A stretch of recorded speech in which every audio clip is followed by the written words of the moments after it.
Hello everyone, ଜୟ Jagannath. Learn Odia YouTube ଚ୍ୟାନେଲକୁ ଆପଣମାନଙ୍କୁ ସ୍ୱାଗତ।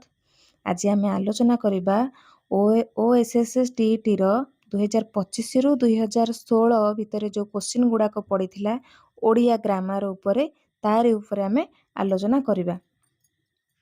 ଆଉ ପ୍ରିଭିୟସ୍ ଇୟର୍ କୋଶ୍ଚିନ୍ ତମେ ମନେ ରଖ ପିଲାମାନେ, ସବୁ ବର୍ଷ ପଡ଼ୁଛି, ସବୁ ବର୍ଷ ରିପିଟେଡ୍ କୋଶ୍ଚିନ୍ ପଡ଼ୁଛି। ତ ତାକୁ ତମେ ଅନୁଧ୍ୟାନ କରି ନିହାତି ସବୁ ସବଜେକ୍ଟର ପ୍ରିଭିୟସ୍ ଇୟର୍ କୋଶ୍ଚିନ୍ ଗୁଡ଼ାକ ଆଗ ପଢ଼ିବ। ତ ମୋତେ ସେଇ ପ୍ରିଭିୟସ୍ ଇୟର୍ କୋଶ୍ଚିନ୍ ହିଁ ମୋତେ ସାହାଯ୍ୟ କରିଥିଲା। ମୁଁ ମାତ୍ର 2-3 ମାସ ହିଁ OSTT ପାଇଁ ପ୍ରିପାରେସନ୍ କରିଥିଲି, ଆଉ ଭଲ ମାର୍କ ବି ଆସିଥିଲା। ତ ଏବେ ଆମେ ଆଲୋଚନା କରିବା ଓଡ଼ିଆ କମ୍ପଲସରୀ ଯେଉଁଟା ଅଛି ଏ ସେକ୍ସନ୍ ଏରେ 2025 ମସିହାର କୋଶ୍ଚିନ୍ ଆନ୍ସର୍। 1 ନମ୍ବର, ସତ୍ତ୍ୱବିଧି ଆଧାରରେ ଗଠିତ ଶବ୍ଦଟି ଚିହ୍ନାଅ। ଆଷାଢ଼, ଆନୁଷଙ୍ଗିକ, ପାଷାଣ, କଷଣ। ଉତ୍ତର ହେବ ଆନୁଷଙ୍ଗିକ। 2 ନମ୍ବର, ସେ ବୟସରେ ମୋ ଠାରୁ ବଡ଼। ପ୍ରଥମା, ଦ୍ୱିତୀୟା, ତୃତୀୟା ଆଉ ସପ୍ତମୀ। ଉତ୍ତର ହେବ ତୃତୀୟା। କାହିଁକି ହେଲା? ବିଭକ୍ତିରେ ଆମର ଊଣା, ସାନ, ବଡ଼, ହୀନ ଅର୍ଥରେ ତୃତୀୟା ବିଭକ୍ତି ହୁଏ। ଅପ୍ରତ୍ୟୟ ଦ୍ୱାରା ଗଠିତ ଶବ୍ଦଟିକୁ ଚିହ୍ନାଅ। କ୍ରୋଧ, କାରକ, ମାନ, ଗତ। କ୍ରୋଧ ଯୁକ୍ତ କ୍ରୋଧ, ସେଥିପାଇଁ ଇଏ ହେଇଗଲା କ'ଣ? କ୍ରୋଧ ହେଇଗଲା ଉତ୍ତର। ଗୋଡ଼ ତଳେ ନ ଲାଗିବା ରୂଢ଼ିର ଅର୍ଥ କ'ଣ? ଅତ୍ୟନ୍ତ ଆନନ୍ଦ ଅବସ୍ଥା, ବ୍ୟତିବ୍ୟସ୍ତ ହେବା, ଭୟଭୀତ ହେବା, ଅତି ଅସ୍ଥିର ଭାବ। ଉତ୍ତର ହେଲା ଅତ୍ୟନ୍ତ ଆନନ୍ଦ ଅବସ୍ଥା। ଆମେ ପ୍ୟାସେଜ ଗୁଡ଼ାକ ଛାଡ଼ିଦେବା, ଖାଲି ବ୍ୟାକରଣ ଗୁଡ଼ାକ ହିଁ ଆଲୋଚନା କରିବା, ତମ ପରୀକ୍ଷାରେ ଯେଉଁଗୁଡ଼ାକ ଇମ୍ପୋର୍ଟାଣ୍ଟ। ମଧୁ ତାର ମାମୁଁ ଘରକୁ ଯାଇଛି। ରେଖାଙ୍କିତ ଅଂଶଟି କେଉଁ ପଦ? ବିଶେଷ୍ୟ, ବିଶେଷଣ, ସର୍ବନାମ ଆଉ ଅବ୍ୟୟ। ପିଲାମାନେ ତମେ ଜାଣିଥିବ ସର୍ବନାମ ପଦ କୋଉଠି ଲାଗେ? ଗୋଟିଏ ବିଶେଷ୍ୟ ତ ହବନି ନାମରେ, ବିଶେଷଣ ବି ହବନି, ଅବ୍ୟୟ ହବନି, ସର୍ବନାମ ହିଁ ହବ। ସର୍ବନାମ କ'ଣ? ନାମ ବଦଳରେ ଯାହା ଲାଗିଥାଏ, ତାର, ଯାର, ଏ, ସେ, ଏଇ ସବୁ ଶବ୍ଦ ଗୁଡ଼ିକ ଯୋଉଠି ଲାଗିଥିବ ସେଗୁଡ଼ାକ ହବ କ'ଣ? ସର୍ବନାମ ପଦ।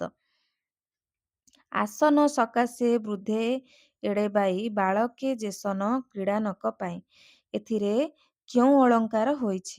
ଉପମା, ରୂପକ, ଅନୁପ୍ରାସ, ଶ୍ଲେଷ। ରୂପକ ଅଳଙ୍କାର ହେବନି, ଜାଣିଥିବ ଯେସନେ ଲାଗିଛି ଯେହେତୁ ଇଏ ଗୋଟିଏ ଉପମା ଅଳଙ୍କାର ହେବ। ଯେସନେ, ତେସନେ ଏଗୁଡ଼ାକ ସବୁ ଲାଗିଥିଲେ ଉପମା ଅଳଙ୍କାର ହବ। ତୁଷାର ଧବଳ, ଏହା କେଉଁ ପ୍ରକାର ସମାସ ନିଷ୍ପନ୍ନ ପଦ? ତୁଷାର ଧବଳ ହେଉଛି ଉପମାନ କର୍ମଧାରୟ, ଉପମିତ କର୍ମଧାରୟ, ରୂପକ କର୍ମଧାରୟ, ମଧ୍ୟ ପଦଲୋପୀ କର୍ମଧାରୟ। ଉତ୍ତର ହେବ ଉପମାନ କର୍ମଧାରୟ। କେମିତି ହେବ? ତୁଷାର ପରି ଧବଳ, ଏଠି ପରି ଲାଗିବ ଉପମାନ କର୍ମଧାରୟରେ। ତ ଉତ୍ତର ହେବ ତୁଷାର ଧବଳ ବା ଉପମାନ କର୍ମଧାରୟ ସମାସ, ଅପସନ୍ ଏ। ଅରଣ୍ୟ ଶବ୍ଦଟି କେଉଁ ତଦ୍ଧିତ ପ୍ରତ୍ୟୟ ଦ୍ୱାରା ଗଠିତ?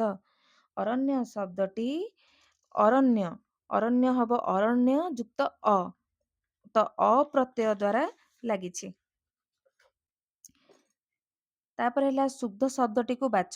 ମରୁଦ୍ୟାନ, ବିରୂପାକ୍ଷ, ବୃହସ୍ପତି, ସର୍ବାଙ୍ଗୀଣ। ତ ଯଦି ଆମେ ଦେଖିବା ଉତ୍ତର ହବ କ'ଣ? ପ୍ରଥମଟା ଯୋଉ ମରୁଦ୍ୟାନ ଲେଖା ହେଇଛି ସେଟା ଦୁଘ ଉକାର ହବ ମରୁଦ୍ୟାନ। ତାପରେ ବିରୂପାକ୍ଷ, ସେମିତି ରୁରେ ଦୁଘ ଉକାର ଦିଆହବ।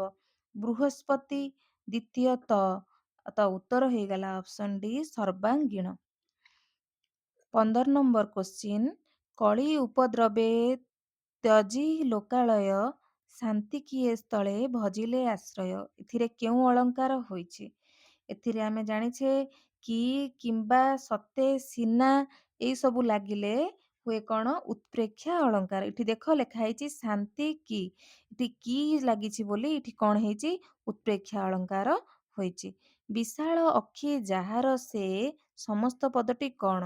ବିଶାଳ ଅକ୍ଷୀ ଯାହାର ବିଶାଳାକ୍ଷ, ବିଶାଳୀକ୍ଷୀ, ବିଶାଳାକ୍ଷୀ, ବିଶଳାକ୍ଷୀ। ଉତ୍ତର ହବ ବିଶାଳାକ୍ଷ, ଅପସନ୍ ଏ। ସେମିତି ସାରଳା ଦାସ ଓଡ଼ିଶାର ବାଲ୍ମୀକି ଥିଲେ। ରେଖାଙ୍କିତ ଅଂଶଟି କେଉଁ ପଦ? ତୁମେ ଜାଣିଛ ଇଏ ହେଉଛି ସାରଳା ଦାସ ନାମ ଭିତ୍ତିରେ ବିଶେଷ୍ୟ ପଦ ନାମବାଚକ ବିଶେଷ୍ୟ ଏଥିରେ ଲାଗିଛି। ତ 18 ନମ୍ବର ରାମଚନ୍ଦ୍ର ରାବଣକୁ ମାରି ସୀତାଙ୍କୁ ଉଦ୍ଧାର କଲେ କେଉଁ ପ୍ରକାର ବାକ୍ୟ? ରାମଚନ୍ଦ୍ର ରାବଣକୁ ମାରି ସୀତାଙ୍କୁ ଉଦ୍ଧାର କଲେ, ଏଇ ହେଉଛି ସରଳ ବାକ୍ୟ। ଏଥିରେ ଦେଖ ପିଲାମାନେ ଗୋଟିଏ ମାତ୍ର ସମାପିକା କ୍ରିୟା ଅଛି। ଶୁଦ୍ଧ ବାକ୍ୟଟିକୁ ଚିହ୍ନ। ଆରତି ମିନତି ଦୁହେଁ ଯାଆଁଳା ଭଉଣୀ। ଗୋଲକ ବିହାରୀ ଧଳ ଜଣେ ଭାଷାତତ୍ତ୍ୱବିତ୍। ଏ ଦୁନିଆରେ ନିରୋଗୀ କେହି ନାହାନ୍ତି। ନୂଆ ମନ୍ତ୍ରିମଣ୍ଡଳ କେବେ ହେବ ଜଣା ନାହିଁ। ଯଦି ଆମେ ଦେଖିବା ଆରତି ଠିକ୍ ଅଛି, କିନ୍ତୁ ମିନତି ହବ ତରେ ହସେଇକାର ଲାଗିବ। ଗୋଲକ ଗୋଲୋକ ଲ ଲେଖା ହେଇଛି, ଏକାର ଆକାର ଦିଆହବ। ତାପରେ ସି ହେଉଛି ଏ ଦୁନିଆରେ ନିରୋଗୀ କେହି ନାହାନ୍ତି, ନିରୋଗୀ ହବନି ନିରୋଗ ହବ। ତ ଉତ୍ତର ହବ ଅପସନ ଡି, ନୂଆ ମନ୍ତ୍ରିମଣ୍ଡଳ କେବେ ହେବ ଜଣା ନାହିଁ। ଯତି ପଡ଼ିବା ରୂଢ଼ିର ଅର୍ଥ କ'ଣ? ଯତି ପଡ଼ିବା ରୂଢ଼ିର ଅର୍ଥ ମାଳି ଜପିବା, ମେଳ ଖାଇବା, ନିଜର କରିବା, ଅତି ଚତୁର। ତ ଏହାର ଉତ୍ତର ହେବ ମେଳ ଖାଇବା। ତ ଏବେ ଆସିଲା ଅପସନାଲ ଓଡ଼ିଆର question answer. Optional Odia question answer ହେଉଛି ହାତୀ ଝୁଲି ଝୁଲି ଚାଲୁଛି, ରେଖାଙ୍କିତ ଅଂଶର ପଦ ନିର୍ଣ୍ଣୟ କର। ଗୁଣବାଚକ ବିଶେଷଣ, ବିଶେଷଣର ବିଶେଷଣ, କ୍ରିୟା ବିଶେଷଣ ନା ସର୍ବନାମର ବିଶେଷଣ? ଗୁଣବାଚକ ବିଶେଷଣ, ଏଠି ତ କୌଣସି ଗୁଣକୁ ସୂଚିତ କରଉନି। ବିଶେଷଣର ବିଶେଷଣ ବି ଏଠି ନାହିଁ। ତ ଏଠି ସର୍ବନାମ ବି ଏଠି ବ୍ୟବହାର କରାଯାଇନି। ତ କ୍ରିୟା ବିଶେଷଣ ହେବ। କି ମାନେ କିପରି? ଝୁଲି ଝୁଲି ଚାଲୁଛି। ଗତି ଶବ୍ଦରେ କେଉଁ କୃତ୍ ପ୍ରତ୍ୟୟ ଯୋଗ ହୋଇଛି? ତି, ଅନିୟ, ଦୀର୍ଘେଇ ଆଉ ହର୍ଷେଇ। ଉତ୍ତର ହବ ଗମ ଯୁକ୍ତ ତି, ଗତି। ଇଏ ହବ କ'ଣ? ଅପସନ ନମ୍ବର ଏ ଆନ୍ସର। ଶୁଦ୍ଧ ଶବ୍ଦଟିକୁ ବାଛ। ବ୍ୟବହାରିକ, ଧନିକ, ସମୀଚୀନ, ନିରୁପମା। ଏ ଉତ୍ତର ହେବ କ'ଣ? ବ୍ୟବହାରିକ ହବ, ବ୍ୟାବହାରିକ ହେବ। ତାପରେ ଧନିକ ହବ, ନରେ ହସେଇକାର ଦିଆହବ। ତାପରେ ସମୀଚୀନ, ସମୀଚୀନ ହଉଛି ଠିକ୍ ଆନ୍ସର। ନିରୁପମାରେ ହସଉକାର ଲାଗିବ। ବୁଝିପାରିଲ? ତ ଉତ୍ତର ହଉଛି ଅପସନ ସି, ସମୀଚୀନ। ପବନ ଶବ୍ଦଟିର ସନ୍ଧି ବିଚ୍ଛେଦ କଲେ କ'ଣ ହେବ? ପବନର ସନ୍ଧି ବିଚ୍ଛେଦ କଲେ ପୋ ଯୁକ୍ତ ଅନ। ମୁଁ ଅପସନ ଗୁଡ଼ାକ କହିବିନି, ବହୁତ ସମୟ ଲାଗିଯିବ। ଖାଲି ଉତ୍ତର ଗୁଡ଼ାକ କହିଦଉଛି, ଯୋଉଗୁଡ଼ାକର ଅପସନ ଦରକାର ଡିସ୍କସନ କରିବା ପାଇଁ ସେଗୁଡ଼ାକ ମୁଁ ଖାଲି କହିଦେବି। ପୋ ଯୁକ୍ତ ଅନ ପବନ ସନ୍ଧି ବିଚ୍ଛେଦ କଲେ। ସେଇଭଳି ଇଏ ତ ପ୍ୟାସେଜ ବୋଧେ ଅଛି ନା। 45 ନମ୍ବର ପ୍ରତିଦିନ ଖରା ଟାଣ ହେଉଛି, ରେଖାଙ୍କିତ ପଦଟି କେଉଁ ପ୍ରକାର ସମାସ? ପ୍ରତିଦିନ।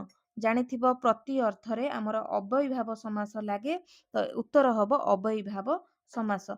ପ୍ରତିଦିନ ପ୍ରତି ଗୋଟି ଉପସର୍ଗ, ଆଉ ଉପସର୍ଗ ଅବ୍ୟୟୀଭାବ ସମାସରେ ଦେଖିବାକୁ ମିଳେ। 46 ଓଳିଆରୁ ଗଜା ରୂଢ଼ିର ଅର୍ଥ କ'ଣ? ଓଳିଆରୁ ଗଜା ରୂଢ଼ିର ଅର୍ଥ ଜନ୍ମରୁ ଚତୁର। ଆମେ ପ୍ୟାସେଜ ଆଲୋଚନା କରିବାନି, ବ୍ୟାକରଣ ଆଡ଼କୁ ପଳେଇବା।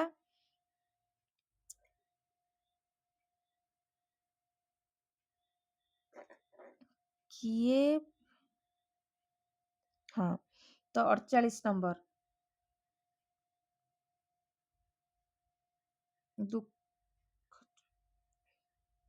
କିଏ ପାଣି ଫୋଟକା ପରି ପବନରେ ଉଠେ ଓ ପବନରେ ମିଳେଇଯାଏ? ଦୁଃଖ। ପ୍ୟାସେଜରୁ ଗୋଟେ କହିଦେଲି। ତ 48 ନମ୍ବର ହେଉଛି ଗୋପୀନାଥ ମହାନ୍ତିଙ୍କ ରଚନା ନୁହେଁ। ଗୋପୀନାଥ ମହାନ୍ତିଙ୍କର ରଚନା କୋଉଡ଼ା ତମମାନଙ୍କୁ କହିଦିଏ। କଳା ଶକ୍ତି, ଅପହଞ୍ଚ, ଦାଦି ବୁଢ଼ା, ଏଗୁଡ଼ାକ ସବୁ ହେଉଛି ଗୋପୀନାଥ ମହାନ୍ତିଙ୍କର ରଚନା। ନୁହେଁ ହେଉଛି ବାଇ ମହାନ୍ତି ପାଞ୍ଜି, ଯାହାକୁ ଲେଖିଛନ୍ତି ଗୋପାଳ ଚନ୍ଦ୍ର ପ୍ରହରାଜ। ମନେ ରହିଲା ପିଲାମାନେ? ତାପରେ ନିମ୍ନୋକ୍ତ ପଦଟିରେ କେଉଁ ଅଳଙ୍କାର ପ୍ରଯୁକ୍ତ? ଭୈରବ ଆରବେ ରେବା ଦେଇ ଲମ୍ପ ଜନ ମାଏ ଜନ ମାନସେ ପ୍ରକମ୍ପ। ଏଥିରେ ଅନୁପ୍ରାସ ଅଳଙ୍କାରର ବ୍ୟବହାର କରାଯାଇଛି। କହିବାର ଇଚ୍ଛା, ଏହାକୁ ଏକ ପଦରେ ପ୍ରକାଶ କଲେ କ'ଣ ହେବ? କହିବାର ଇଚ୍ଛା ହେବ ଅପସନ ଡି, ବିବକ୍ଷା। କେହି ରହିନାହିଁ ରହିବେ ନାହିଁଟି ଭବ ରଙ୍ଗ ଭୂମି ତଳେ, ସର୍ବେ ନିଜ ନିଜ ଅଭିନୟ ସାରି ବାହୁଡ଼ିବେ କାଳ ବଳେ। ଏଇଥିରେ କାବ୍ୟାଂଶଟି କେଉଁ ଛନ୍ଦରେ ରଚିତ? କେଉଁ ଛନ୍ଦରେ ରଚିତ ଯଦି ହୁଏ, ଏଥିରେ ଅପସନ୍ ଅଛି ଗୁର୍ଜରୀ, ନଟବାଣୀ, ବଙ୍ଗଳାଶ୍ରୀ, ଚୋଖୀ। ଆମେ ଯଦି ଦେଖିବା, ଏଥିରେ କେହି ରହିନାହିଁ ରହିବେ ନାହିଁଟି ଭବ ରଙ୍ଗଭୂମି ତଳେ 20ଟି ଶବ୍ଦ ଏଥିରେ ଲାଗୁଛି। ତ 20 ଶବ୍ଦ ଯଦି ଥିବ ତାହେଲେ ଏଇଟା ହବ କଣ? ବଙ୍ଗଳାଶ୍ରୀ। ଉତ୍ତର ହବ ବଙ୍ଗଳାଶ୍ରୀ ଛନ୍ଦ। ତଦ୍ଧିତ ପ୍ରତ୍ୟୟ ଦ୍ୱାରା ଗଠିତ ଶବ୍ଦଟିକୁ ଚିହ୍ନାଅ। ପାଠୁଆ, ପିତା, କ୍ଷୋଭ ଆଉ ପଢୁଆ। ପାଠ ଯୁକ୍ତ ଉଆ ପାଠୁଆ। ଅପସନ୍ ହଉଛି ଏ ଏହାର ଆନ୍ସର। ତୁମେ ଯଦି ନନ୍ଦନକାନନ ଯିବ ତେବେ ସିଂହ ସଫାରି ଦେଖିବ। ଏଠି ଜାଣିଥିବ ଯଦି, ତେବେ, ଯେତେବେଳେ, ସେତେବେଳେ ଏଇ ସବୁ ଜିନିଷ ଯଦି ଲାଗିଥିବ ତାହେଲେ ଏ ହବ ଜଟିଳ ବାକ୍ୟ। ଖାରବେଳ ମଗଧ ଜୟ କରିଥିଲେ। ରେଖାଙ୍କିତ ପଦଟି କେଉଁ କାରକ? ଖାରବେଳ କଣ ଜୟ କରିଥିଲେ? ମଗଧ ଜୟ କରିଥିଲେ। ମଗଧ ହେଉଛି ଗୋଟିଏ କର୍ମକାରକ। ଯଦି କଣ ପଚରାଯାଏ ତାହେଲେ ସେଠି ହେବ କଣ? କର୍ମକାରକ। ସମ୍ପଦ କାଳେ ସର୍ବେ ସଖା ରେଖାଙ୍କିତ ପଦଟିର ବିଭକ୍ତି ନିର୍ଣ୍ଣୟ କର। ସମ୍ପଦ କାଳେ ଜାଣିଥିବ ଆମର କାଳାଧିକରଣରେ ସପ୍ତମୀ ବିଭକ୍ତି ହୁଏ। ତ ଏଇଠି କଣ ହେଇଛି? ସପ୍ତମୀ ବିଭକ୍ତି ଏହାର ଉତ୍ତର। ତ ଆମେ ନେକ୍ସଟ 2024ର OSTTର କ୍ୱେଶ୍ଚିନ୍ ଆନ୍ସର ଡିସ୍କସନ କରିବା। ପ୍ୟାସେଜ ଅଛି, ପ୍ୟାସେଜ ତ ଆମେ ଆଲୋଚନା କରିବାନି, ବାକି ଗ୍ରାମାର ଆଡକୁ ଯିବା। ଗ୍ରାମାରରେ କଣ କଣ ସବୁ ଅଛି?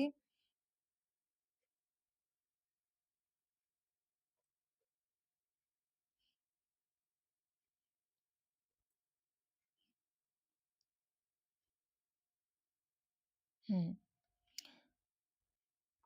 6 ନମ୍ବରକୁ ଆମେ ଡାଇରେକ୍ଟ ପଳେଇବା।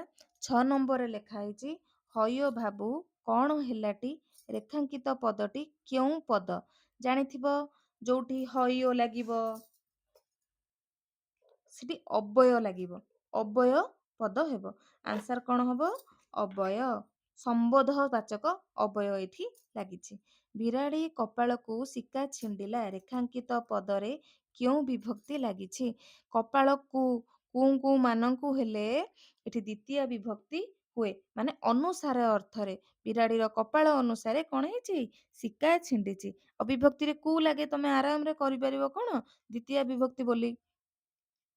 ଚିତା କାଟିବା ରୂଢି କେଉଁ ଅର୍ଥ ପ୍ରକାଶ କରେ? ଠକିବା। ଉତ୍ତର କଣ? ଠକିବା। ସେ କେବଳ ଦୟାଳୁ ନୁହନ୍ତି ବିଦ୍ୱାନ ମଧ୍ୟ। ଏହା କେଉଁ ପ୍ରକାର ବାକ୍ୟ? ଏହା ହେଉଛି ଗୋଟିଏ ଯୌଗିକ ବାକ୍ୟ। 9 ନମ୍ବର। କାହିଁକି? ଏଠି ଦୁଇଟି ସମାପିକା କ୍ରିୟା ଅଛି। ସେ କେବଳ ଦୟାଳୁ ନୁହନ୍ତି ବିଦ୍ୱାନ ମଧ୍ୟ। ଦୁଇଟି ସମାପିକା କ୍ରିୟା ଯଦି ଥିବ ଏହା ହେଇଯିବ କଣ? ଯୌଗିକ ବାକ୍ୟ। ତ ନେକ୍ସଟ କ୍ୱେଶ୍ଚିନ୍ କୁ ଯିବା ଆମେ 10 ନମ୍ବରକୁ। କ୍ରାନ୍ତି ଏଠାରେ ନ ର ଣ ର ହୋଇନାହିଁ କାହିଁକି? କ୍ରାନ୍ତିରେ ନ ର ଣ ହୋଇନାହିଁ କାହିଁକି? କାହିଁକି ନା ନ ତ ବର୍ଗ ଯୁକ୍ତ ହୋଇଥିବାରୁ ସେ ହେଇନାହିଁ କଣ? ଣ ହେଇନି। କ୍ରାନ୍ତି ତ ବର୍ଗ ଯୁକ୍ତ, ମନେକର ଆମେ ଯେତେବେଳେ କ୍ରାନ୍ତି ତ ଆସୁଛି, ତ ଯଦି ରହୁଛି ସିଏ ଣ ନ ହେଇକିରି ନ ହେବ। ବୁଝିପାରିଲ ପିଲାମାନେ? ତ ଆମରଣ ଏହା କେଉଁ ସମାସ ନିଷ୍ପନ୍ନ ପଦ? ଆମରଣ। ଆମରଣ ହେଉଛି ଗୋଟେ ଅବ୍ୟୟୀଭାବ ସମାସ। ବହୁବ୍ରୀହି ସମାସ ଏକ ଭିନ୍ନ, ମାନେ ଅବ୍ୟୟୀଭାବ ସମାସ ହେଉଛି ଏହାର ଉତ୍ତର। ବାଡ଼ ବର ଚିତ୍ର ପ୍ରତିମା ପରି ଧରିତା ଉଭା, ବାଡ଼ ବର ମଧ୍ୟ ପକାଅ ଆନ ସମାନ ଶୋଭା। ଏଥିରେ କଣ ହେଇଛି? ଯମକ ଅଳଙ୍କାର ହୋଇଛି। ଆଦ୍ୟ ଯମକ। ଦେଖୁଛ ପିଲାମାନେ, ବାଡ଼ ବର ଆଉ ବାଡ଼ ବର ଦୁଇଟି ପାଦର ଆଦ୍ୟରେ ବ୍ୟବହାର କରାଯାଇଥିବାରୁ ଏହା ଏକ ଆଦ୍ୟ ଯମକ ଅଳଙ୍କାର। ଉତ୍ତର ହେବ ଅପସନ ବି ଯମକ। ଅସାମାଜିକ ବ୍ୟକ୍ତି। ଏହି ଅର୍ଥ ପ୍ରକାଶ କରୁଥିବା ରୂଢିର ଅର୍ଥ କଣ? ଗୋଠ ଖଣ୍ଡିଆ। ଅସାମାଜିକ ବ୍ୟକ୍ତିକୁ ଗୋଠ ଖଣ୍ଡିଆ କୁହାଯାଏ। ଯିଏ ସାମାଜିକ ବାସନ୍ଦ ତାକୁ କୁହାଯାଏ। ନିମ୍ନୋକ୍ତ ବାକ୍ୟ ମଧ୍ୟରୁ କେଉଁଥିରେ ଅଶୁଦ୍ଧି ଅଛି ଚିହ୍ନାଅ। ଅସ୍ତାୟମାନ ସୂର୍ଯ୍ୟକୁ ଦେଖ। ସଭାରେ ଲୋକମାନେ ଏକତ୍ରିତ ହୋଇଛନ୍ତି। ଏଠି କଣ ହବ? ଅଶୁଦ୍ଧି ଅଛି।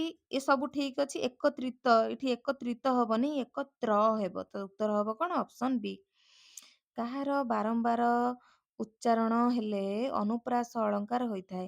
ଅନୁପ୍ରାସ ତମେ ମାନେ ଜାଣିଛ ପିଲାମାନେ, ବ୍ୟଞ୍ଜନ ବର୍ଣ୍ଣର ବାରମ୍ବାର ଉଚ୍ଚାରଣ ହେଲେ ଅନୁପ୍ରାସ ଅଳଙ୍କାର ହୋଇଥାଏ। ଉଦାହରଣ ଯେମିତିକି ଉତ୍କଳ କମଳା ବିଳାସ ଦୀର୍ଘିକା ମରାଳ ମାଳିନୀ ନୀଳାମ୍ବୁ ଚିଲିକା। ପଞ୍ଚମ ରାତିରେ କରଣୀୟ ଉତ୍ସବ। ଏହାର ସମାସ ନିଷ୍ପନ୍ନ ପଦ କ'ଣ? ପଞ୍ଚମ ରାତିରେ କରଣୀୟ ଉତ୍ସବ ହେଉଛି ପଞ୍ଚୁଆତି। ବୁଝିପାରିଲ? ଯୋଉଟା କି ଆମର ଶିଶୁ ଜନ୍ମ ହେବାର 5 ଦିନରେ ସେ ଉତ୍ସବଟା ପାଳନ କରାଯାଏ। ମନେ ରଖିଥିବେ। ତ ନେକ୍ସଟ ଆମର 17 ନମ୍ବରକୁ ପଳେଇ ଯିବା। ଦେଇଥିବା ଏହି ପଦରେ କେଉଁ ପ୍ରତ୍ୟୟ ରହିଛି? ଦେଇଥିବା, ତ ଉତ୍ତର କ'ଣ ହବ? ଇ ଥିବା। ଇ ଥିବା କ'ଣ? ଏଠାରେ ଦା ଧାତୁରେ ଇ ଥିବା ପ୍ରତ୍ୟୟ ଯୋଗ କରାଯାଇକି ହେଇଛି କ'ଣ? ଦେଇଥିବା। କୋଉ ଗୋଟା ଅଶୁଦ୍ଧ ଚିହ୍ନ? ତ ଅଶୁଦ୍ଧ କ'ଣ? ପିତା ମାତା ହୀନ, ଯୋଉଟା ସେଇଟା ହଉଛି ଅଶୁଦ୍ଧ, ଆଉ ସବୁ ଠିକ ଠାକ ଅଛି। ସେଟା ହବ କ'ଣ? ପିତୃ ମାତୃହୀନ ହେବ। ବିପୁଳ ଧନ ମନୁଷ୍ୟକୁ ଶାନ୍ତି ଦେଇପାରେ ନାହିଁ। ବିପୁଳ ଧନ, ଏଠି ଧନ, ଧନ କିପରି ମାନେ ବିପୁଳ। ବିପୁଳ ଗୋଟେ କ'ଣ କରାଯାଇଛି? ଗୋଟେ ପରିମାଣକୁ ବୁଝଉଥିବାରୁ ପରିମାଣବାଚକ ବିଶେଷଣ ଏଠି ଲାଗିଛି। ଉତ୍ତର ହେଉଛି ବିଶେଷଣ। ତ ଲେଖା ଅଛି ନିମ୍ନୋକ୍ତ ମଧ୍ୟରୁ କେଉଁଟା ତଦ୍ଧିତ ପଦ? ଉତ୍ତର ହବ ଜଟିଆ। ଜଟିଆ କେମିତି ହବ? ଜଟ ଯୁକ୍ତ ଇଆ ଜଟିଆ। କିନ୍ତୁ ଚଳନ୍ତି ହବନି, କାହିଁକି? ଚଳ ଯୁକ୍ତ ଅନ୍ତି ଚଳନ୍ତି, ଏଗୁଡା ହଉଛି କୃଦନ୍ତ। ଉଡି, ଉଡ ଯୁକ୍ତ ଇ ଉଡି। ମାଗଣା, ମାଗ ଯୁକ୍ତ ଅଣା ମାଗଣା। ଏଗୁଡାକ ସବୁ କ'ଣ ଆମର ପଳେଇ ଆସିଲା କ'ଣ? ଏଇ ଯୋଉ କୃଦନ୍ତ ପ୍ରତ୍ୟୟ। ତଦ୍ଧିତ ହବ ଜଟିଆ। ଜଟ ଯୁକ୍ତ ଇଆ ଜଟିଆ। ବୁଝିପାରିଲ ପିଲାମାନେ? ତ ନେକ୍ସଟ ଆମେ ଯିବା 2000 ନାଇଁ,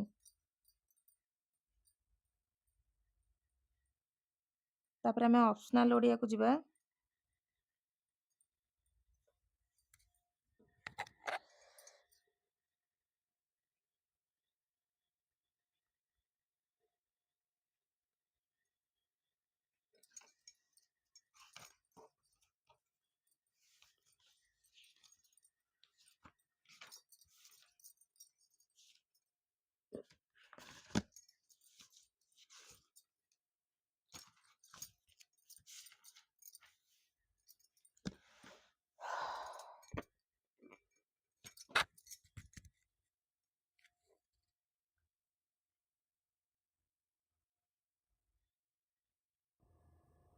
ଅପସନାଲ ଓଡିଆ କ୍ୱେଶ୍ଚିନ୍ କୁ ଯିବା। ତ ଲେଖା ଅଛି ଶରଣାପନ୍ନ। ଏହା କେଉଁ ସମାସ ନିଷ୍ପନ୍ନ ପଦ? କର୍ମଧାରୟ, ବହୁବ୍ରୀହି, ତତ୍ପୁରୁଷ ଆଉ ଦ୍ୱନ୍ଦ୍ୱ। ଉତ୍ତର ହେବ ତତ୍ପୁରୁଷ। ତତ୍ପୁରୁଷ ସମାସ। ଶରଣକୁ ଆପନ୍ନ, ଶରଣାପନ୍ନ। ଏଠି ଦ୍ୱିତୀୟ ବିଭକ୍ତି ଲାଗିଛି। ଷଷ୍ଠ, ଏହି ସନ୍ଧି ପଦର ସନ୍ଧି ବିଚ୍ଛେଦ କ'ଣ ହେବ? ସସ୍ ଯୁକ୍ତ ଥ। ଉତ୍ତର ହେଉଛି ଅପସନ ସି, ସସ୍ ଯୁକ୍ତ ଥ, ଷଷ୍ଠ। ତ ପ୍ରତିଷ୍ଠା ଲାଭ କରିଅଛନ୍ତି ଯେ ଏହାକୁ ଏକ ପଦରେ ପ୍ରକାଶ କଲେ କ'ଣ ହେବ? ଉତ୍ତର ହେବ ଲବ୍ଧ ପ୍ରତିଷ୍ଠ। ତ କଳଙ୍କ ହି ଥାଇ କଳାକାର କୋଳେ କରଇ ନେତ୍ର ରଞ୍ଜନ।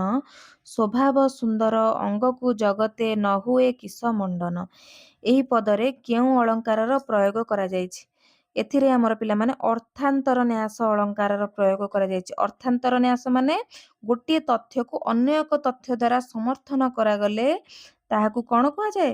ଆଉ ଯୋଉ ପ୍ରସ୍ତୁତ ବାକ୍ୟାର୍ଥ ଯଦି ଅପ୍ରସ୍ତୁତ ବାକ୍ୟ ଦ୍ୱାରା ସମର୍ଥିତ କରାଯିବ ତାହେଲେ ସେ ଅର୍ଥାନ୍ତର ନ୍ୟାସ ହେବ। ରମେଶ ଏଠିକି ଆସ। ରେଖାଙ୍କିତ ପଦରେ କେଉଁ ବିଭକ୍ତି ହୋଇଛି? ପ୍ରଥମା ବିଭକ୍ତି। ସମ୍ବୋଧନ କରାଯାଇଛି ଯେହେତୁ ସମ୍ବୋଧନ ପଦ ଯୋଗରେ ଆମର ପ୍ରଥମା ବିଭକ୍ତି ହୋଇଛି। ତ ଏଠି ଲେଖା ଅଛି ନିମ୍ନୋକ୍ତ ମଧ୍ୟରେ କେଉଁଟି ଫକୀରମୋହନ ସେନାପତିଙ୍କର ରଚନା ନୁହେଁ? ପୂଜା ଫୁଲ, ଧୂଳି, ପୁଷ୍ପମାଳା ଏସବୁ ହେଉଛି ଫକୀରମୋହନ ସେନାପତିଙ୍କର ରଚନା। କେବଳ ଉତ୍କଳ ଗାଥା ହେଉଛି ମଧୁସୂଦନ ରାଓଙ୍କର ରଚନା। ଉତ୍ତର ହେଉଛି ଉତ୍କଳ ଗାଥା। ନିମ୍ନୋକ୍ତ ମଧ୍ୟରୁ କେଉଁଟି ତଦ୍ଧିତ ନିଷ୍ପନ୍ନ ପଦ? ଦେବ, ଯଜ୍ଞ, ପିପାସା ଆଉ ସୌର। ଉତ୍ତର ହେବ ସୌର। ଯଦି ଦେବ ଦେଖିବା ଦି ବିଯୁକ୍ତ ଅ, ଦେବ ଇ ହେଉଛି କୃଦନ୍ତ। ପିପାସା ହେବ ପା ସନ ଯୁକ୍ତ ଆ ପିପାସା। ଯଜ୍ଞ, ଯଜ୍ଞ ଯଜ ଯୁକ୍ତ ନ ଯଜ୍ଞ। କିନ୍ତୁ ତଦ୍ଧିତ ଶବ୍ଦ ହେଉଛି ସୁର ଯୁକ୍ତ ଅ ସୌର। ତ ଇଏ ହେଉଛି ଉତ୍ତର ହେଉଛି ଡି। ସେମିତି 39 ନମ୍ବର କ୍ୱେଶ୍ଚିନ୍‌କୁ ଆମେ ଯିବା। ଦେହ ଲଗା ଏହି ରୂଢ଼ି କେଉଁ ଅର୍ଥରେ ବ୍ୟବହାର କରାଯାଇଛି? ଏହି ରୂଢ଼ିଟି ଦେହ ଲଗା ହେଉଛି ଅତି ବିଶ୍ୱାସୀ ଅର୍ଥରେ ବ୍ୟବହାର କରାଯାଇଛି। କେହି ରହିନାହିଁ ରହିବେ ନାହିଁଟି ଭବ ରଙ୍ଗଭୂମି ତଳେ, ସର୍ବେ ନିଜ ନିଜ ଅଭିନୟ ସାରି ବାହୁଡ଼ିବେ କାଳ ବଳେ।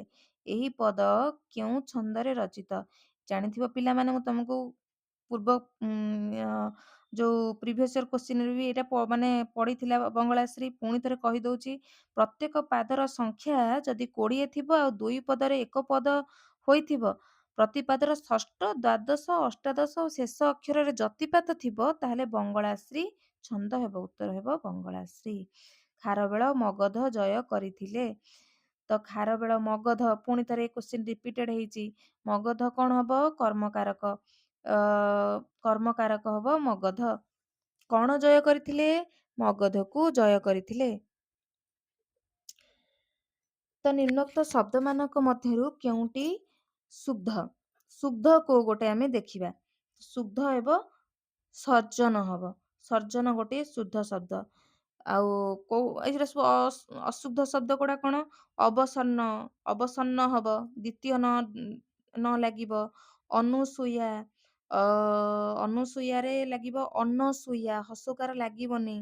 ତାପରେ ଅଞ୍ଜଳି, ଳରେ କଣ ହବ? ହର୍ଷେଇକାର ଦିଆହବ। ତ ଉତ୍ତର ହବ କଣ? ସର୍ଜନ। ଶିକ୍ଷକ ସବୁ ଛାତ୍ରଙ୍କୁ ଉପଦେଶ ଦିଅନ୍ତି, ମାତ୍ର ଅଳ୍ପ ଛାତ୍ର ତାହା ଗ୍ରହଣ କରନ୍ତି। ଏହା କେଉଁ ବାକ୍ୟ? ତମକୁ ପିଲାମାନେ କହିଛି ଯୌଗିକ ବାକ୍ୟ କାହାକୁ କୁହାଯାଏ? ଦୁଇଟି ସରଳ ବାକ୍ୟ ଯୋଡ଼ି ହେଲେ ତାହାକୁ ଯୌଗିକ ବାକ୍ୟ କୁହାଯାଏ। ଆଉ ଗୋଟେ ଜିନିଷ, ଏଠି ମାତ୍ର ଲାଗିଛି, ତ ଏଠି ଯୌଗିକ ବାକ୍ୟ ହେବ। ଭସାଣ ଏହି ପଦ କେଉଁ ଗଠନ ପ୍ରକ୍ରିୟାର ଶୁଦ୍ଧ? ତ ଉତ୍ତର ହେବ 54। 54 ନମ୍ବରର ଉତ୍ତର ହେବ ବି। ବି ହେବ କଣ? ଭାସ ଯୁକ୍ତ ଆଣ, ଭସାଣ। ଏହା ଏକ କୃଦନ୍ତ ପଦ। ତୁମ ଲେଖା ମୋ ମନକୁ ପାଇଲା ନାହିଁ, ରେଖାଙ୍କିତ ପଦଟି କେଉଁ ପଦ? ବିଶେଷ୍ୟ ପଦ। କେଉଁ ବାଚକ ବିଶେଷ୍ୟ? କ୍ରିୟାବାଚକ ବିଶେଷ୍ୟ। ଲେଖା, ଲେଖା ଗୋଟିଏ କ୍ରିୟାବାଚକ ବିଶେଷ୍ୟ। ତ ନେକ୍ସଟ ଆମେ ଯିବା କୋଉଠିକି? ଆମର 2023 ମସିହାର ପ୍ରିଭିୟସ୍ ଇୟର କ୍ୱେଶ୍ଚିନ୍ ଆମେ ଆଲୋଚନା କରିବା। ପ୍ରିଭିୟସ୍ ଇୟର କ୍ୱେଶ୍ଚିନ୍ କଣ ଅଛି ଟିକେ ଦେଖିଦବା। ତ ଏଠି ଲେଖା ଅଛି,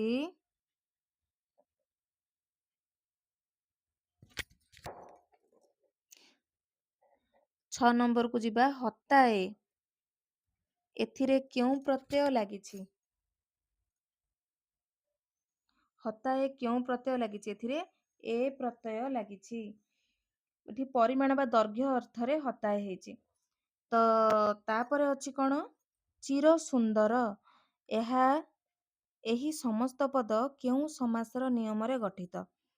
ଚିର ସୁନ୍ଦର, ଚିରକାଳ ବ୍ୟାପୀ ସୁନ୍ଦର, ଚିର ସୁନ୍ଦର। ଏଠି କଣ ହେବ? ଏ ତତ୍ପୁରୁଷ ସମାସ ହେବ, ଦ୍ୱିତୀୟ ବିଭକ୍ତି ହୋଇଥିବାରୁ। ତ 8, ନିଆଁ ହୁତୁ ହୁତୁ ଜଳୁଛି। ରେଖାଙ୍କିତ ପଦଟି କେଉଁ ପଦ? ସର୍ବନାମ ତ ହେବନି, କ୍ରିୟା ହବନି, ବିଶେଷଣ। ନିଆଁଟି କିପରି ଜଳୁଛି? ହୁତୁ ହୁତୁ ହେଇ ଜଳୁଛି। ହୁତୁ ହୁତୁ ଗୋଟିଏ କ୍ରିୟାପଦକୁ ସୂଚିତ କରାଉଛି, ଜଳୁଛି। ତ ଏଗୁଡ଼ା ହବ କଣ? ବିଶେଷଣ। ତାପରେ ଲେଖା ହେଲା କଣ? ଆପଣ କାହାକୁ ଡରୁଛନ୍ତି? କାହାକୁ, କାହାକୁ ଗୋଟିଏ ହଉଛି ପ୍ରଶ୍ନବାଚକ ସର୍ବନାମ। ତ ଏଠି ଉତ୍ତର ହବ ସର୍ବନାମ, ଅପସନ୍ ବି। ଉତ୍କଳମଣି ଗୋପବନ୍ଧୁ ବନ୍ୟା ପୀଡ଼ିତଙ୍କ ସେବା କରି ସାରା ଓଡ଼ିଶାରେ ସୁନାମ ଅର୍ଜନ କରିଥିଲେ। ଏହି ବାକ୍ୟରେ କେଉଁ ରୂଢ଼ିର ପ୍ରୟୋଗ କରାଯାଇଛି? ତମେ ଜାଣିଥିବ ସୁନାମ ଅର୍ଜନ କରିବା ହେଉଛି ନାଁ କରିବା। ଉତ୍ତର ହବ କଣ? ସି, ନାଁ କରିବା। କି କହିବ କିସ କରିବ କିଛି ହିଁ, ଭାବି ନ ପାରିଲା ମନେ, ବିସ୍ମୟ ଯେମୁତ ବ୍ୟାପିଗଲା ତାର ସହସା ହୃଦ ଗଗନେ। ଏଠି କେଉଁ ଅଳଙ୍କାରର ପ୍ରୟୋଗ କରାଯାଇଛି? ଅନୁପ୍ରାସ, ଯମକ, ରୂପକ ଆଉ ଶ୍ଲେଷ। ଏଥିରେ କେଉଁ ଅଳଙ୍କାରର ପ୍ରୟୋଗ କରାଯାଇଛି? ରୂପକ ଅଳଙ୍କାରର ପ୍ରୟୋଗ କରାଯାଇଛି।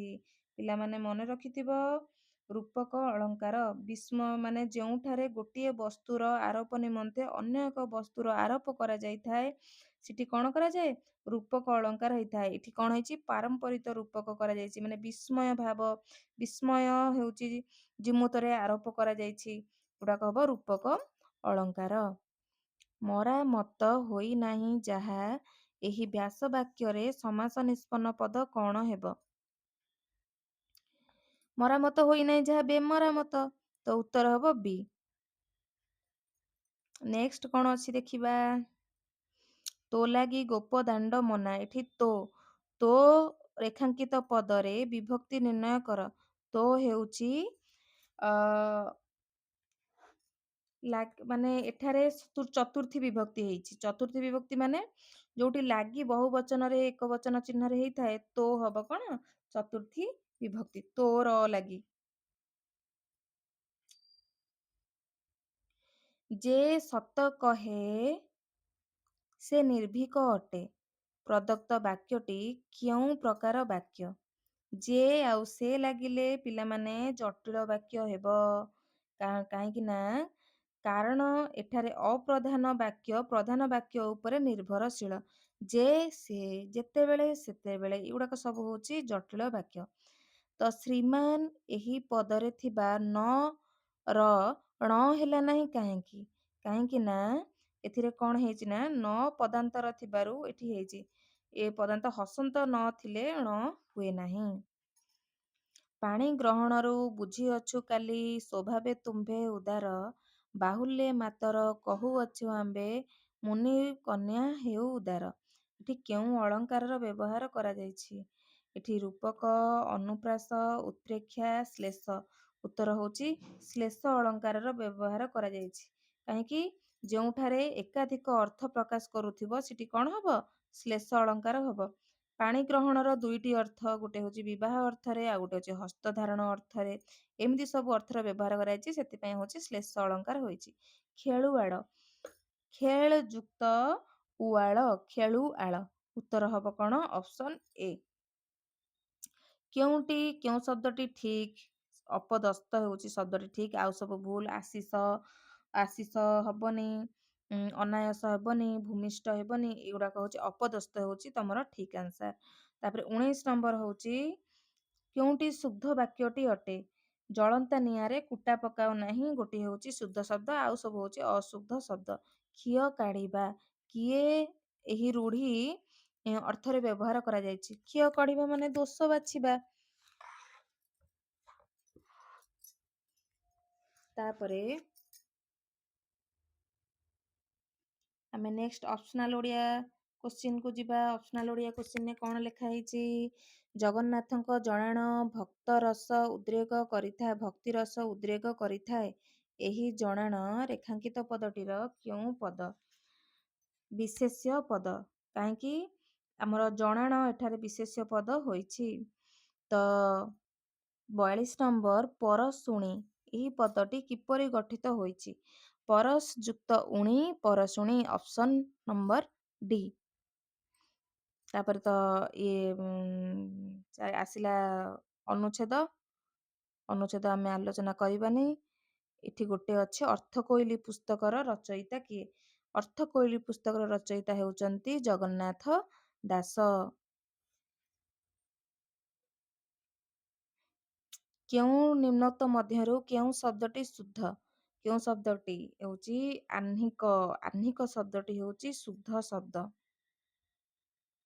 ଭାବୁକ ଏହି ପଦରେ ସନ୍ଧି ବିଚ୍ଛେଦ ନିର୍ଣ୍ଣୟ କର। ଭୌ ଯୁକ୍ତ ଉକ ଭାବୁକ ଏଠି ଦୁଇଟି ସ୍ୱର ବର୍ଣ୍ଣର ମିଳନରେ ସ୍ୱର ସନ୍ଧି ହୋଇଛି। କଞ୍ଚା ମିଛ ଏହା କେଉଁ ସମାସ ନିଷ୍ପନ୍ନ ପଦ? ଏହା ହେଉଛି କର୍ମଧାରୟ ସମାସ ନିଷ୍ପନ୍ନ ପଦ ପିଲାମାନେ। ପୂର୍ବ ପଦ ବିଶେଷଣ ହେଇଛି ଆଉ ପରପଦ ବିଶେଷ୍ୟ ହୋଇଛି। କଞ୍ଚା ହଉଛି କଣ ବିଶେଷଣ ମିଛ ହଉଛି ବିଶେଷ୍ୟ। ତ ଇଏ ହବ କଣ କର୍ମଧାରୟ ସମାସ। ମୁଣ୍ଡରେ ପଶିବା ମାନେ ଅପସନ ନମ୍ବର ବି ହବ ବୁଝି ପାରିବା ରୂଢି। ଭୁଜଙ୍ଗରେ ଯାଙ୍କ କମ୍ପିଲା ଭୂତଳ ମକ୍ଷିତ ଡିବାକୁ ଏବେ ନାହିଁ ବଳ। ଏହି ପଦରେ କେଉଁ ଛନ୍ଦ ହୋଇଛି? ଏହି ପଦରେ ପିଲାମାନେ ନଟବାଣୀ ଛନ୍ଦ ହୋଇଛି। ନଟବାଣୀ ଛନ୍ଦ ଜାଣିଥିବ, ଏଥିରେ 2 ପାଦରେ ଗୋଟିଏ ପଦ ହୁଏ। ପ୍ରତିପାଦର ଅକ୍ଷର ସଂଖ୍ୟା 12 ଯଦି ଦେଖିବ ତାହେଲେ ଏଇଟା ହବ କଣ? ନଟବାଣୀ ଛନ୍ଦ। ଶୈଶବ, ଏହି ପଦରେ ଥିବା ପ୍ରତ୍ୟୟଟି କଣ? ଅ ପ୍ରତ୍ୟୟ ଲାଗିଛି। ଶିଶୁ ଯୁକ୍ତ ଅ, ଶୈଶବ। ବୁଦ୍ଧିଆ ଲୋକ କାଦୁଅରେ ପଶେନି କି ଗୋଡ଼ ଧୁଏନି। ଏହା କେଉଁ ପ୍ରକାର ବାକ୍ୟ? ଏଠି କି ଅବୟବ ପଦ ଲାଗିଛି, ତ ଏଠି ହବ କଣ? ଯୌଗିକ ବାକ୍ୟ। ଅଗ୍ରେ ସେହି ନଦୀ ବହୁ ଅଛି ରଙ୍ଗେ, ସେ ରଙ୍ଗ ନିରେଖି ତରଙ୍ଗ ଭୃଭଙ୍ଗେ। ଏହି ପଦରେ କେଉଁ ଅଳଙ୍କାରର ପ୍ରୟୋଗ କରାଯାଇଛି? ଅନୁପ୍ରାସ ଅଳଙ୍କାର। ରଙ୍ଗେ ଭୃଙ୍ଗେ ର ଆଉ ଙ୍ଗ ର ବାରମ୍ବାର ପ୍ରୟୋଗ କରାଯାଇଛି, ସେଥିପାଇଁ କଣ ହଉଛି? ଅନୁପ୍ରାସ ଅଳଙ୍କାର ହେଇଛି। ଜାଣିଥିବ, ପରକୁ ତାପ ଦିଏ ଯେ, ପରନ୍ତପ। ଏକ ପଦରେ ପ୍ରକାଶ କଲେ ହବ କଣ? ପରନ୍ତପ।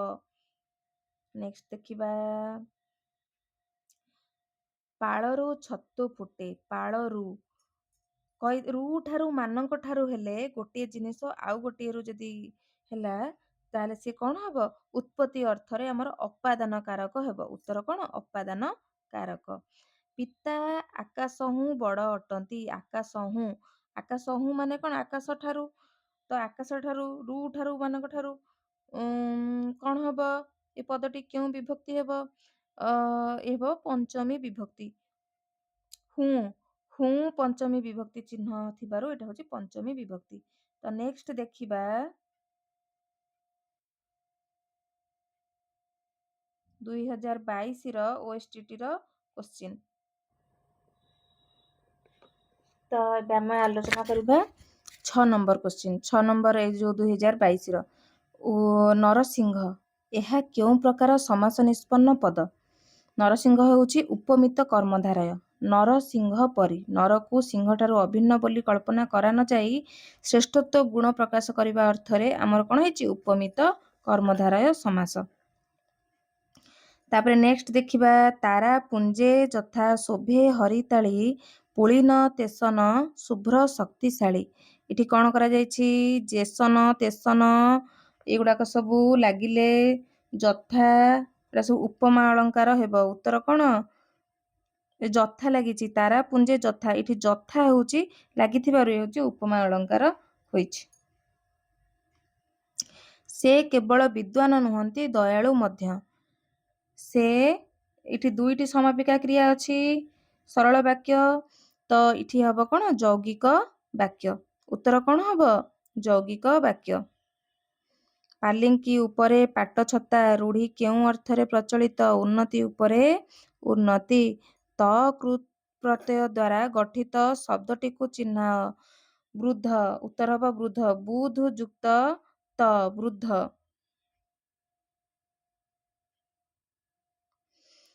ତ କେଉଁ ଶବ୍ଦରେ ଣତ୍ୱବିଧି ନିୟମ ବ୍ୟତିକ୍ରମ ଘଟିଛି? ଆମର ଜଣାଣରେ ବ୍ୟତିକ୍ରମ ଘଟିଛି। ଉତ୍ତର ହେବ କଣ? ଜଣାଣ। ଅର୍ଥକୁ ଅତିକ୍ରମ ନ କରି, ଯଥାର୍ଥ। କଣ ହବ? ଯଥାର୍ଥ ୟାର ଆସାର। ତାପରେ ଏଠି ପୁଣି ଦେଖ ରିପିଟେଡ ହେଇଛି କ୍ୱେଶ୍ଚିନ୍। ତ ମରୁଦ୍ୟାନ, ମିନତି, ଆନୁଷଙ୍ଗିକ, ସର୍ବାଙ୍ଗୀନ, କୋଉ ଗୋଟେ ହବ ଶୁଦ୍ଧ? ସର୍ବାଙ୍ଗୀନ ହବ ଶୁଦ୍ଧ ଶବ୍ଦ। କୌତୁକ ଶବ୍ଦଟି କେଉଁ ତଦ୍ଧିତ ପ୍ରତ୍ୟୟ ଦ୍ୱାରା ଗଠିତ? ତ ଅପ୍ରତ୍ୟୟ ଦ୍ୱାରା ଗଠିତ। କୁତୁକ ଯୁକ୍ତ ଅ, ତ କୌତୁକ। ଲୋକମାନେ ମାଛ ଧରୁଛନ୍ତି, ରେଖାଙ୍କିତ ପଦଟି କେଉଁ ବିଭକ୍ତି? ତ ଏଠି ମାଛ, ମାଛକୁ ଧରୁଛନ୍ତି। କାହାକୁ ଧରୁଛନ୍ତି? ମାଛକୁ। ତ କର୍ମାର୍ଥେ ଦ୍ୱିତୀୟା ବିଭକ୍ତି। ତାପରେ ଆସିଲା ସର୍ବେ ହୋଇଣ ଏକମୁଖ, ଡାକିଲେ ନାରାୟଣ ରଖ। ରେଖାଙ୍କିତ ଅଂଶଟି କେଉଁ ପଦ? ଏଠି ସର୍ବେ। ସର୍ବେ ମାନେ ଜାଣିଥିବ, ସର୍ବନାମରେ ଯୋଉଠି ନାମର ବ୍ୟବହାର କରାଯାଇ ନଥିବ, ସର୍ବେ କୌଣସି ଗୋଟେ ନିର୍ଦ୍ଦିଷ୍ଟ ନାଁ ନାହିଁ, ତ ଏଠି କଣ ହବ? ସର୍ବନାମ ପଦ ହେବ। କୁଆ ଛୁଆ ଉଡ଼ିଯିବା, ରୂଢିର ଅର୍ଥ କଣ? ଗୁପ୍ତ କଥା ପଦାରେ ପଡ଼ିବା, କଥାକୁ ବାଡ଼େଇ କହିବା, ଅସମ୍ଭବ କଥା ଘଟିବା, ନିର୍ମମ ମାଡ଼ ଦେବା। ଉତ୍ତର ହବ ନିର୍ମମ ମାଡ଼ ଦେବା। କୁଆ ଛୁଆ ଉଡ଼ିଯିବା। ତ ଶୁଦ୍ଧ ଶବ୍ଦଟିକୁ ଚିହ୍ନାଅ। ଏଥିରେ କୋଉ ଗୋଟେ ଶୁଦ୍ଧ ଶବ୍ଦ? 18 ନମ୍ବର କ୍ୱେଶ୍ଚିନ୍। ଉତ୍ତର ହବ ବର୍ତ୍ତମାନ ଦରିଦ୍ରତା ଦୂରୀକରଣ ପାଇଁ ବହୁ ଯୋଜନା କରାଯାଉଛି। ନେକ୍ସଟ ଦେଖିବା ଶ୍ଵେତାଙ୍ଗ ଚଢ଼େଇ ଗୁହା ସମୁଦ୍ଗତ ନୀର ଭେଦିକିବା ଉଠେ ଐରାବତ। ଏଥିରେ କେଉଁ ଅଳଙ୍କାର ରହିଛି? କିବା ଶବ୍ଦର ବ୍ୟବହାର କରାଯାଇଛି। କିବା ଥିଲେ ଏଠି କଣ ହୁଏ? ଉତ୍ପ୍ରେକ୍ଷା ଅଳଙ୍କାର ହୁଏ। ଉତ୍ତର ହଉଛି ଉତ୍ପ୍ରେକ୍ଷା। ଶୋଇଲା ପୁଅର ଭାଗ ନାହିଁ। ଶୋଇଲା ପୁଅ, ଶୋଇଲା ହେବ କଣ? ବିଶେଷଣ। କେଉଁ ବିଶେଷଣ? ବିଶେଷଣ ଉତ୍ତର ହବ କ୍ରିୟାଜ ବିଶେଷଣ। ତ ନେକ୍ସଟ ଅପସନାଲ ଓଡ଼ିଆ କ୍ୱେଶ୍ଚିନ୍ ଆମେ ଡିସ୍କସନ କରିବା। ପ୍ୟାସେଜ ତ ମୁଁ ତମକୁ ମନା କରିଥିଲି ଆଲୋଚନା କରିବିନି ବୋଲି। ଆଲୋଚନା କରିବା କଣ? ନେକ୍ସଟ ଅତି ମାନବ, ଏହା କେଉଁ ସମାସ ନିଷ୍ପନ୍ନ ପଦ? ଅତି ମାନବ, ମାନବ ପୁଣି ଅତି ମାନବ, ଅତିର ବ୍ୟବହାର କରାଯାଇଛି। ତ ହବ କଣ? ଉପସର୍ଗ ଗୋଟେ, ସିଏ ଉପସର୍ଗ ଥିଲେ କଣ ହୁଏ? ଅବୈଭାବ ସମାସ। ଅବୈଭାବ ସମାସରେ ଆମର ଉପସର୍ଗର ବ୍ୟବହାର ସବୁ କରାଯାଇଛି। ମାଟି ମଟାଳ ପୁସ୍ତକର ରଚୟିତା କିଏ? ମାଟି ମଟାଳ ପୁସ୍ତକର ରଚୟିତା ହେଉଛନ୍ତି ଗୋପୀନାଥ ମହାନ୍ତି। ଦେଖିବାର ଇଚ୍ଛା, ଏହାକୁ ଏକ ପଦରେ ପ୍ରକାଶ କଲେ କଣ ହେବ?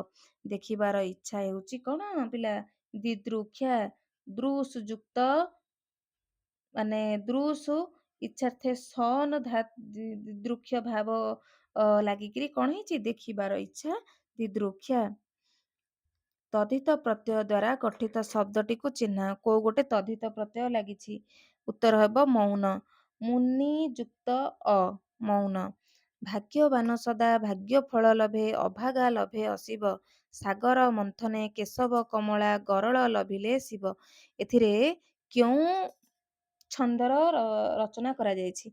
ତମମାନଙ୍କୁ କହିଛି ବାର ବାର ବଙ୍ଗଳାଶ୍ରୀ କ୍ୱେଶ୍ଚିନ୍ ହିଁ ପରୀକ୍ଷାରେ ପଡୁଛି, ଯୋଉଥିରେ ତମେ ଗଣି ଦେଇଯିବ। କଣ ହେଇଥିବ? ଦୁଇଟି ପାଦରେ ଏକ ପଦ ହେଇଥିବ, ପ୍ରତ୍ୟେକ ପଦର ଅକ୍ଷର ସଂଖ୍ୟା ହେଇଥିବ 20। ତ ଉତ୍ତର ହେବ ବଙ୍ଗଳାଶ୍ରୀ ଛନ୍ଦ। ତ ନେକ୍ସଟ କ୍ୱେଶ୍ଚିନ୍ ଦେଖିବା କଣ ଅଛି? ବାଳକେ ମୋର ବୋଲକର, ରେଖାଙ୍କିତ ପଦଟି କେଉଁ ବିଭକ୍ତି? ରେଖାଙ୍କିତ ପଦଟି ହେଉଛି ଆମର ହବ ବାଳକେ। ବାଳକେ ମାନେ ପ୍ରଥମ ବିଭକ୍ତି, ବହୁ ବଚନରେ ଲାଗିଛି। ଆଶା ପାରିଜାତ ଫୁଟିବ ହୃଦ କାନନ ବନେ, ଜ୍ଞାନ ଭକ୍ତି କର୍ମ ସୌରଭ ବ୍ୟାପୀ ଜୀବ ଜୀବନେ। ଏଥିରେ କେଉଁ ଅଳଙ୍କାର ର ପ୍ରୟୋଗ କରାଯାଇଛି? ଉପମା, ରୂପକ, ଅର୍ଥାନ୍ତର ନ୍ୟାସ, ବ୍ୟତିରେକ। ଏଠି ରୂପକ ଅଳଙ୍କାରର ପ୍ରୟୋଗ କରାଯାଇଛି। ଉପମାନ ଉପମେୟର ଅଭେଦ ଯଦି କଳ୍ପିତ କରାଯିବ, ରୂପକ ଅଳଙ୍କାର ହେବ ନା। ତ ରୂପକ ଅଳଙ୍କାରର ବ୍ୟବହାର କରାଯାଇଛି। କେଉଁଠି ଏକ ଶୁଦ୍ଧ ଶବ୍ଦ? ଆଶିଷ, ପ୍ରତିଯୋଗିତା, ତଦ୍ରୂପ, ଚଳଚିତ୍ର। ଶୁଦ୍ଧ ଶବ୍ଦ ଆମେ କୋଉ ଗୋଟେ ଦେଖିବା? ତଦ୍ରୂପ, ତତ୍ ଯୁକ୍ତ ରୂପ, ତଦ୍ରୂପ। ତ ଏଇ ଗୋଟେ ହେଲା ଶୁଦ୍ଧ, ଆଉ ସବୁ ଅଶୁଦ୍ଧ ଶବ୍ଦ। କଠିନ ପରିଶ୍ରମ ଦ୍ୱାରା ଅସାଧ୍ୟ ସାଧନ କରାଯାଇ ପାରିବ। ଏହା କେଉଁ ପ୍ରକାର ବାକ୍ୟ? ଆକୁ ଆମେ ଆଖି ବୁଝିକିରି କରିପାରିବା। ଏଗୁଡା କଣ? ସରଳ ବାକ୍ୟ। ଗୋଟିଏ ମାତ୍ର ସମାପିକା କ୍ରିୟା ଅଛି। ଆହେ ଦୟାମୟ ବିଶ୍ୱ ବିହାରୀ, ଘେନ ଦୟା ବହି ମୋର ଗୁହାରୀ। ଏହି ରେଖାଙ୍କିତ ପଦଟି କେଉଁ ପଦ? ଆହେ, ଆହେ ଲାଗିଛି। ଆହେ କଣ ହବ? ଗୋଟେ ସମ୍ବୋଧନ ବାଚକ ଅବୟବ ପଦ ହବ। ଆଉ ଗୋଟେ ପ୍ରିଭିୟସ୍ କ୍ୱେଶ୍ଚିନ୍ ବି ଆମେ ଆହେର ଗୋଟେ ଡିସ୍କସନ କରିଥିଲେ, ଯୋଉଠି ଆହେ ଲାଗିଥିବ ଯେ ସର୍ବନାମ ପଦ ହେବ ସମ୍ବୋଧ ବାଚକ, ସର୍ବନାମ କହିଦେଲି, ଅବୟ ହେବ ସମ୍ବୋଧ ବାଚକ ଅବୟ ପଦ। ନାକ ଛିଞ୍ଚାଡ଼ିବା ରୂଢିର ଅର୍ଥ କଣ? ନାକ ଛିଞ୍ଚାଡ଼ିବା ରୂଢିର ଅର୍ଥ ହେଉଛି ବିରକ୍ତି ହେବା। ସମ୍ପଦ କାଳେ ସର୍ବେ ସଖା। ରେଖାଙ୍କିତ ପଦଟି କେଉଁ କାରକ? ମୁଁ କହିଛି ସମ୍ପଦ କାଳେ, କାଳରେ, ଅଧିକରଣ, ଆମର କାଳାଧିକରଣରେ ସପ୍ତମୀ ବିଭକ୍ତି ଲାଗିଛି। ଶାନ୍ତି ଶବ୍ଦର ପ୍ରକୃତି ପ୍ରତ୍ୟୟଟି କଣ? ସମ ଯୁକ୍ତ ତି, ଶାନ୍ତି। ତ କଣ ହବ? ଶ୍ରମ ଯୁକ୍ତ ତି, ଶାନ୍ତି। ଅପସନ ଏ। ବିଚ୍ଛେଦ ଶବ୍ଦଟିର ସନ୍ଧି ବିଚ୍ଛେଦ କଲେ କଣ ହେବ? ଅପସନ ନମ୍ବର ଏ, ବି ଯୁକ୍ତ ଛେଦ ବିଚ୍ଛେଦ। କଣ ହବ? ଅପସନ ନମ୍ବର ଏ, ବିଚ୍ଛେଦ। ବି ଯୁକ୍ତ ଛେଦ ବିଚ୍ଛେଦ। ତମେ ନେକ୍ସଟ ଦେଖିବା କଣ ଅଛି? 2021 ମସିହାର କ୍ୱେଶ୍ଚିନ୍ ଆନ୍ସର ସେଟ୍ କ'ଣ ପଡ଼ିଥିଲା? ଅନୁଚ୍ଛେଦ ଛାଡ଼ିଦବା କ'ଣ ସବୁ ଅଛି? ଆମେ ଯିବା କୋଉଠିକି? ଗ୍ରାମାର। ଏଇଠି ଅଛି। ଶୁଦ୍ଧ ଶବ୍ଦଟିକୁ ବାଛ। ସ୍ୱର୍ଗତଃ, ଓତଃପ୍ରୋତଃ, ମାମୁଁ, ସାକ୍ଷୀ ଗୋପାଳ। ଏଠି ଉତ୍ତର ହବ କ'ଣ? 6 ନମ୍ବର ସି, ଓତଃପ୍ରୋତ। ବିନ୍ଦୁ ବିନ୍ଦୁ ଜଳ ରହିଛି ଚାରୁ କୁଟିଳ ବାଳେ, ତୁଷାର ବୃଷ୍ଟିକି ହୋଇଛି ନବ ତମାଳ ଦଳେ। ଏଠି ରୂପକ, ଶ୍ଲେଷ, ଉପମା, ଉତ୍ପ୍ରେକ୍ଷା। ଏଠି କ'ଣ ହବ? ଉତ୍ପ୍ରେକ୍ଷା ଅଳଙ୍କାର ହେବ। ଭାରତୀୟ ସୈନ୍ୟମାନଙ୍କର ସାହସ ଅତୁଳନୀୟ। ରେଖାଙ୍କିତ ଅଂଶଟି କେଉଁ ପଦ? ରେଖାଙ୍କିତ ଅଂଶଟି ହେଉଛି ଏ ହେଉଛି ବିଶେଷ୍ୟ ପଦ, ସାହସ।